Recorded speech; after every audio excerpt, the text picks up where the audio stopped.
নমস্কার, আমার নাম চিঞ্চিনি মণ্ডল। আমি একটা কবিতা পড়ে শোনাচ্ছি।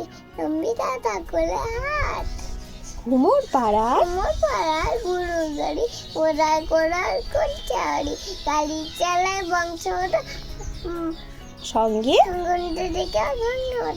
হাট বছরে টুকলো বাড়ে ও নিচ্ছি বা বড্ড পার জিনিসপত্র জুটি এনে গ্রামের মানুষ বেঁচে খেয়ে উঠছে বেগুন পাতা মূলা পেটে মোনা দামাগুলো সবজিগুলো ময়দাটা পিঠে মোনা নষ্ট খাতা দরজিগুলো বেরিয়াটা চট থেকে সরচা কলটি বলে ইষ্টগুলো মাছি যেতে বেলা উড়ে ঘড়িয়াতে নৌকোবে এলো ঘাটে চাচিবে অন্ধকানায় পাঠে ফাল ক্যান্টিনে বিক্রি করে পালার ছেলে কানে ঘাটে দলটি যে ছাতাল ঘাটে। নমস্কার। নমস্কার।